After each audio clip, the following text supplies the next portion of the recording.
What if I told you that life is actually laughably simple, but we make it impossibly complicated? Sounds crazy, right? Stick with me. You're about to discover why everything you've been taught is probably wrong, and how you've been complicating things for no reason. All right, let's get into it. Think life is complicated? Stock markets, relationships, success, happiness. Seems impossible to figure out, right? Well, Ugh, here's the this is truth. taking It's forever. not. Why Life won't is these numbers ridiculously line up? simple, but we Ugh, hate simple I need a answers. break. Think about it. Every Okay, one self-help more book out there try. says the same thing. Eat less, move more, communicate and care, work consistently on something valuable. But that's boring. So we create complexity. We need 47-step morning routines, revolutionary diets, and ancient secrets. Here's the joke. While you're looking for complex solutions, life is screaming simple answers. But simple doesn't sell books. Simple doesn't make you feel special. The search for complexity is the complexity. Life was simple all along. We just made it harder than it needed to be. You think working harder will get you ahead? What if I told you the more effort you put in, the more you're actually pushing things away? I know, it's counterintuitive, but let me show you why trying harder often means failing harder. Let's talk about the effort paradox. Want to hear something that'll mess with your head? The harder you try, the more you fail. Seriously, you can't force sleep. Happiness runs when you stop chasing it. Love? Try making someone love you. And watch how that goes. It's called the backwards law. The more you want something, the more it slips away. It's like trying to float by swimming harder. You only sink faster. You see this pattern everywhere. Desperate people repel opportunities. Needy people repel relationships. Stressed people repel peace. We all know this, yet we still try harder. Every athlete knows overthinking kills performance. Every artist knows forcing creativity destroys it. And what do? Try harder. So, what actually works? Effort without attachment. Action without desperation. Do the thing, but don't strangle the outcome. Life rewards the relaxed, not the lazy. There's a big difference.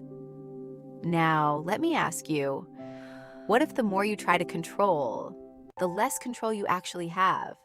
Sounds ironic, right? Let me explain why giving up the need to control everything might be the secret to finally finding peace. Now let's talk about the control paradox. The more you try to control everything, the less control you actually have. It's beautifully ironic. You plan every minute, organize every detail, try to predict every outcome, and then life still throws a curveball your way. Control is like holding water in your hands. The tighter you squeeze, the faster it slips away. Focus on what you can control, your actions and reactions, and let everything else go. You can't control traffic, but you can control when you leave. You can't control others' opinions, but you can control being someone worth respecting. Stop trying to be life's CEO. You're more like a surfer riding waves. Master the ride, not the ocean. While we're talking about control, let's hit the brain's secret night shift. Here's something wild. While you sleep, your brain runs a full cleaning crew. During deep sleep, cerebrospinal fluid washes through your brain tissue, clearing out toxins from the day. It's like a dishwasher for your thoughts. And it gets crazier. Your brain actually shrinks during sleep to create space for this cleaning. It's like your brain is doing maintenance while you rest. Sleep is essential, and poor sleep leaves metabolic waste in your brain, like trying to work in a cluttered office. Now, here's the happiness trap.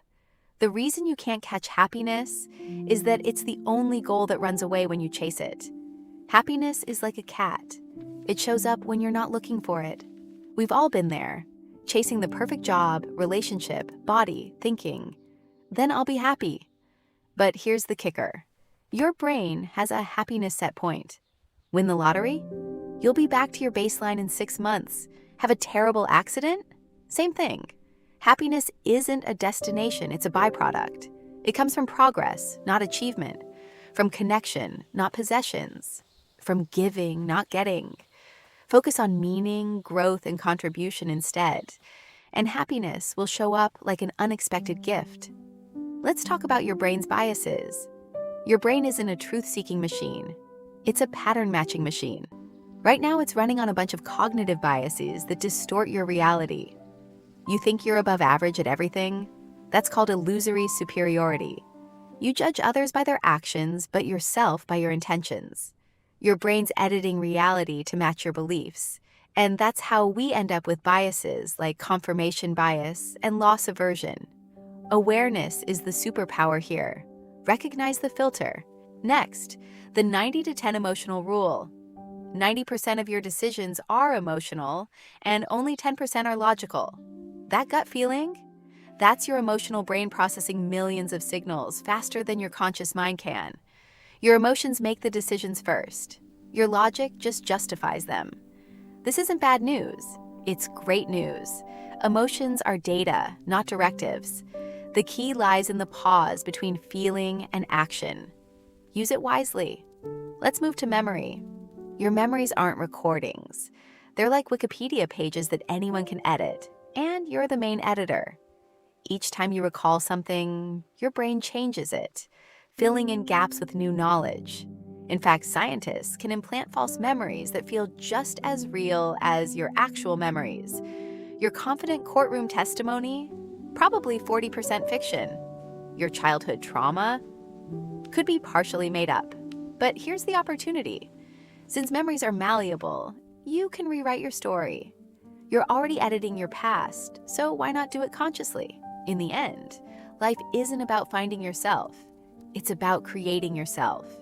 Every choice, every habit, and every day is building the life you want. It's all connected. Your biases, your happiness, your actions.